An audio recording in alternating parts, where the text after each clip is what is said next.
Welcome back to another episode of Let's Unpack This. Today we're talking about the distinction between self-care and self-maintenance. While both concepts involve taking care of yourself, they differ in the approach and the outcome.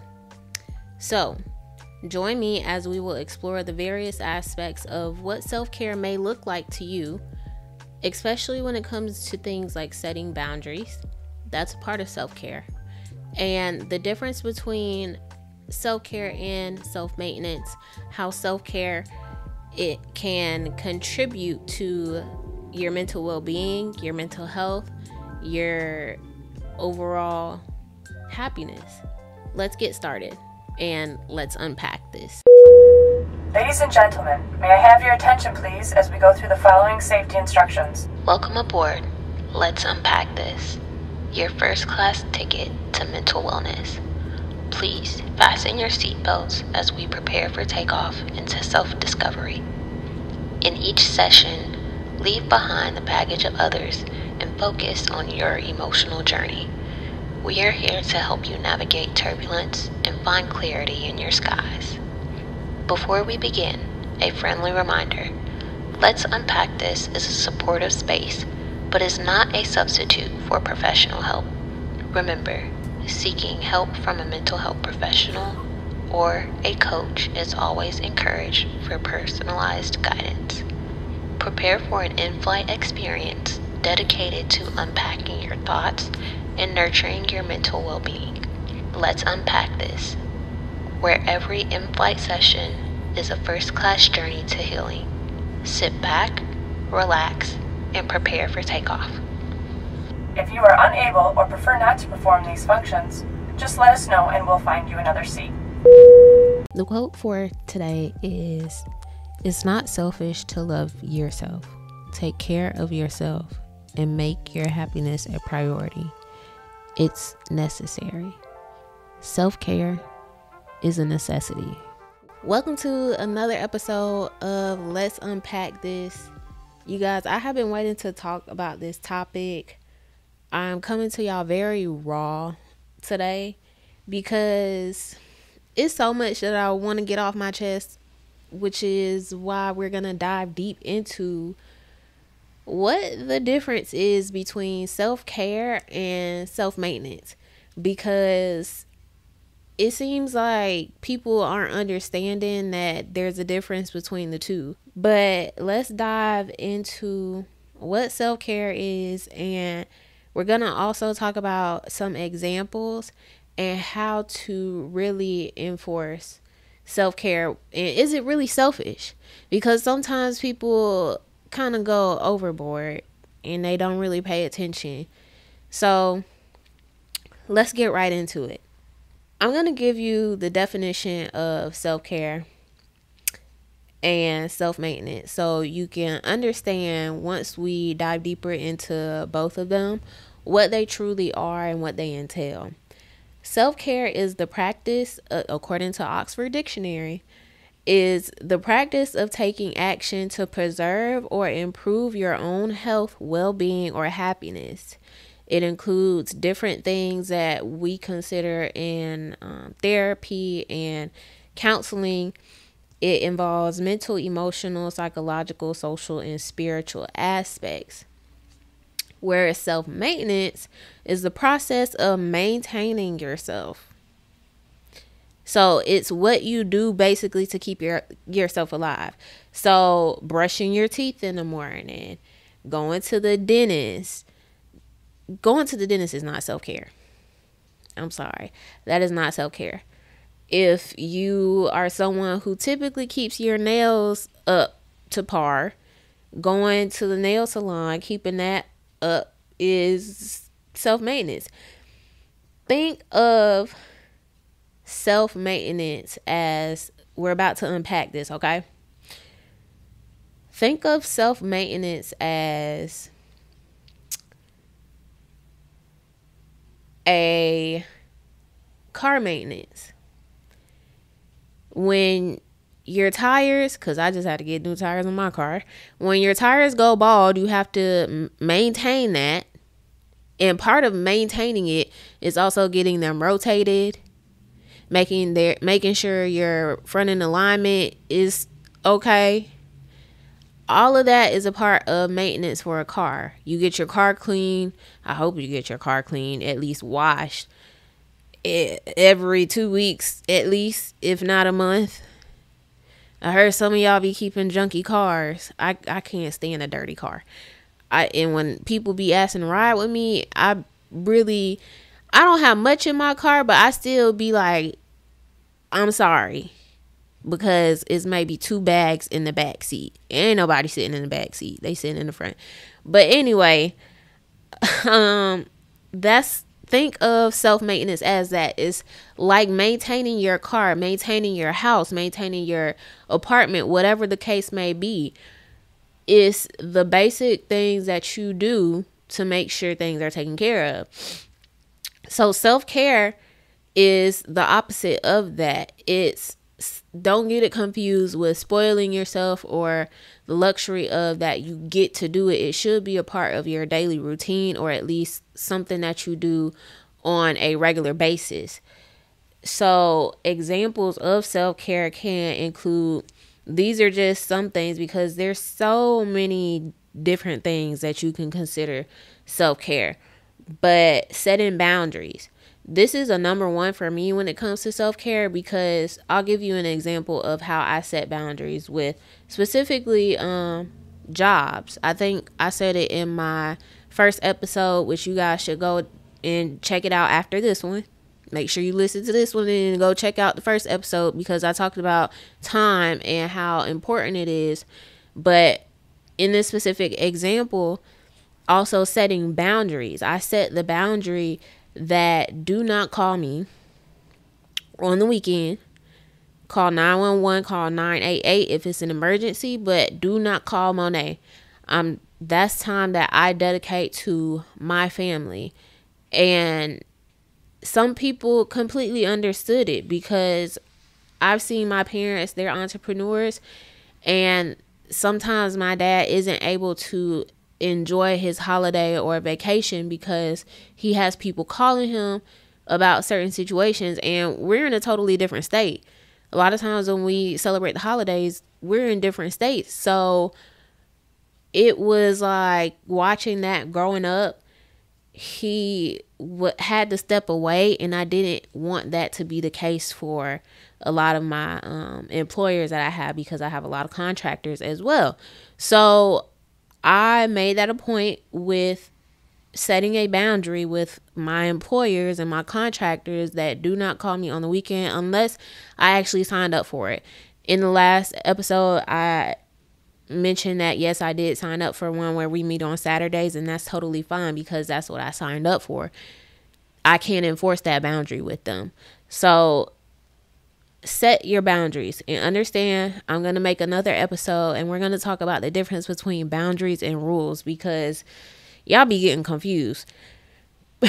Another example of self-care is mindfulness, being self-aware, having emotional intelligence, giving yourself grace, getting coaching, talking to somebody like me. If you go to my website, mylimitlessmindset.com, you can receive coaching services. Go to therapy. That's self-care. I went to therapy and been to therapy twice. That's self-care. A lot of people need therapy. Try it. There are more. My parents just recently had this conversation, and my dad had made a great point that during their generation, they did not have a lot of African American or Black therapists to talk to. So for him, it was difficult to go or even consider going to a therapist who didn't understand our disparities, who didn't understand what it was like to be African American or Black. So I completely understand that. But in this day, there's a lot of us out there. You just have to find them. So go to therapy. Best thing you could ever do for self-care. Do things that you enjoy.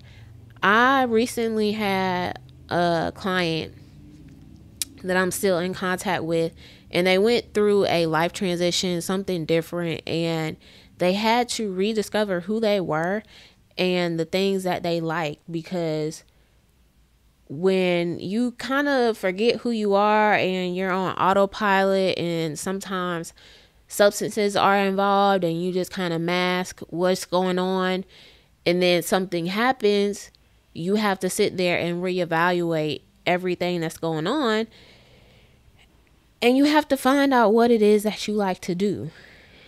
And if you can't figure that out about yourself, you got to do some deep work. You got to do some root work, some shadow work, some inner work, because you should not know the things that bring you joy. I know that being out in nature, traveling, going to different places, exploring their different nature scenes, that's what brings me joy. That may not bring a lot of other people joy, but you have to find what works for you. And give yourself grace. I don't know if I said that. And also practicing an attitude of gratitude. Be grateful. The first thing that first two things that my therapist told me when I went to therapy, I had a black female therapist. My black female therapist, she told me to write down 5 things that I'm grateful for and practice an attitude of gratitude every single day, because at the time my nephew had just been born, and when I would meet with her, I was like, that's really my anchor. Like, every day I'm grateful for him. And she said, okay, but I need you to find other things. And it was at the time very hard to do that. It took me some time to be able to write down 5 things every single day that I was grateful for. And it became to the point where I was just like, I'm just grateful for waking up. I'm grateful for being able to see the sun rise this morning. I'm grateful for being able to get in my car and put gas in my car. I'm grateful to have a job at the time that I did. I'm grateful to have health insurance. Like, it's little things like that that is a part of self-care and affirmations also. You couldn't tell me nothing. You still can't tell me nothing, because I have affirmations written on my mirrors that I see every single day. So when you practice that attitude of gratitude, like, nobody can tell you anything. Now, there is a thing called toxic positivity. Some people are a little too overboard with it. And sometimes when I'll explain what toxic positivity is basically a person who is so positive that they do not deal with negative emotions. It's not like, because people have called me like positive Patsy at work, because I just came in there and I'm like, said this in my last episode again, go and listen to it. But people used to be like, why are you so positive? Like, depending on the situation. And I said, well, I'm here for 8 hours out of the day, 40 hours a week. Why would I come in here and be upset? I don't go home with y'all. I don't sleep with y'all. So I'm going to come in here with a different attitude, because we got to get through the day together. We got to get through 8 hours together. So I was just like, that's a difference between just being positive and being toxically positive. Toxically positive is you're not even dealing with the negative emotions and you don't want to deal with conflict. So you kind of like stonewall people, or you kind of shut down and you try and find the positive in what the conflict is that's going on, and you don't try and find like a resolution. So we'll talk about that very soon, because it's a thing. Also, understand burnout, and self-care helps remove a lot of burnout. And again, in the last episode, I had to realize that when I wasn't doing my self-care, that's when I was the most upset with other people. I was very irritable. I had to go to Home Depot. I was very irritable with people, and I was a case manager for a mental health facility, and I worked with clients who had substance abuse and also mental health disorders. So having to do that job alone is hard. I was basically, I think I just said it, I was a case manager, and I helped in basically transitional assistance, transitional housing, stuff like that. And I had this one client that, when it came down to it, long story short, it was about the money, and it was stressing me out because I like to have all my ducks in a row. And it was just like, okay, I did everything that I could on my end, and now all of this planning, everything that I did is basically gonna fall through. And I was just like, I had a mental breakdown. I was with a coworker at the time, and we were really good friends until a situation happened. But she was just like, you gotta calm down. And after like that situation happened, I took some time off. I told my manager, I was like, hey, as soon as my client had housing, I told my manager at the time, I said, hey, I got to take like 2-3 days off. Don't expect me to be back until that final day. Like, I had to truly take a mental break because I had started to slacken my self-care. When my room gets cluttered, I know my mind is cluttered. So I'm just like, seeing my room constantly was making me upset, was making me somewhat depressed, and I just couldn't take it anymore. So I had a mental break. Another thing with self-care is understanding that there's a line between whether or not it's selfish. It can be selfish if you're basically blowing people off or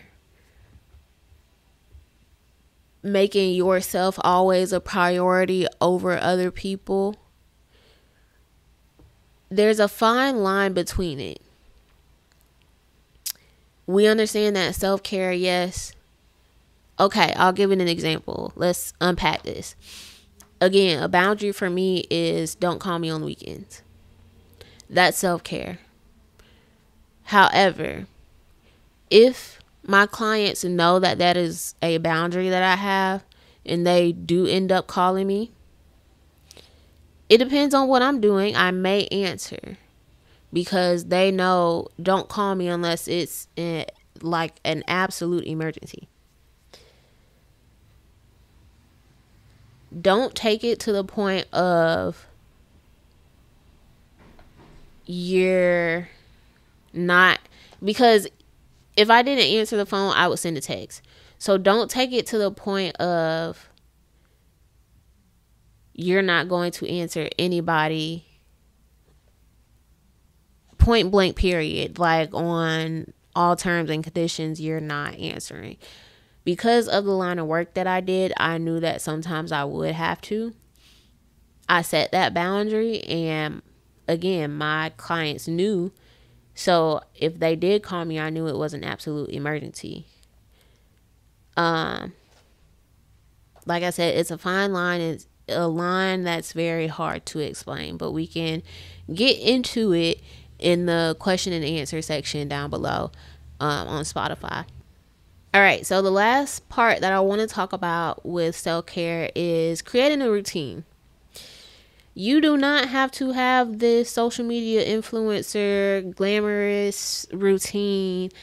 You get up in the morning and do facial care, and you can't even really afford the facial products that they use. Y'all, I am a bargain shopper. I read the ingredients on stuff, and a lot of the stuff that influencers use, of course, they're either branded to use it, they've used it before, personal opinions, they read the ingredients, same thing. I'm not at that point yet to where I can afford $50 cleanser or $50 foundation. We're not, no. Find what works for you. Make your own routine. And it takes 30 days to create a habit. So even if it's something small, like I started small, y'all. It was so hard for me to keep my retainer in my mouth at night, because I would do my whole dental routine and then forget my retainer because I knew it was going to hurt. And it got to the point to where I was just like, the longer you put it off, the more it's going to hurt. So I was just like, okay, you need to start including this in your routine. And for 30 days, I put my retainer in up until the point that I lost it. And I had to start all over again because it disappeared on me. I was really trying, but it disappeared on me. So create a routine with something small that you know that you can be disciplined and focus on. Like, don't try and incorporate 5 different things and you get flustered. It gives you anxiety about having a routine because you're trying to do all these different things and you're not taking those baby steps. Start at 1, you can build up to 5. Take your time. Takes 30 days to create a habit. And again, self-maintenance is, again, the example that we use to unpack. It's car maintenance. You are that luxury G-Wagon, that AMG, GLE. You are that Tesla, if that's what you want. You have to maintain it. You have to eat every day. You have to put gas in the car. You have to make sure the tires don't go bald. You have to make sure your nails and your feet are done. That's maintenance. Make sure you keep your teeth clean. Go to the dentist. That's maintenance. It's not self-care. Going to the nail salon is not self-care. That's the one thing that I want to keep reiterating. Getting your hair done is not self-care. That's maintenance. As women, we have to upkeep our hair. Upkeep. That's maintenance. Getting facials to remove blackheads. That's maintenance. Getting waxed. That's maintenance. Not self-care. Understand the difference. Thank you guys for joining me on this episode of Let's Unpack This. I hope you got something from this episode. And make sure you follow me on YouTube. We are just getting started, so this should be available on all platforms. On Spotify, I do have a question and answer section that I will be involved in. So ask questions. I will answer them. And then I will also bring them up in the next episode. One thing that I do want to mention, if you made it this far, thank you so much. We will be doing, what do I want to call them? Baggage claim. We will be doing baggage claim, which is you can send in a letter, anything that, a topic that you want me to discuss, and we can do baggage claim. I will check your baggage and we will discuss it on one of the episodes here. So at the end of every episode, I will be introducing that. Again, thank you guys for making it this far. Follow me on all social media platforms. Let's Unpack This .pod on Instagram and Monet.O'Shea, TikTok, Instagram, and Facebook. Let's Unpack This is a public group for those Facebook users. So yes, Thank you guys so much for joining me, and I hope to see you on the next episode of Let's Unpack This. Make sure you go and check out the website mylimitlessmindset.com if you are interested in receiving coaching services, and see you soon.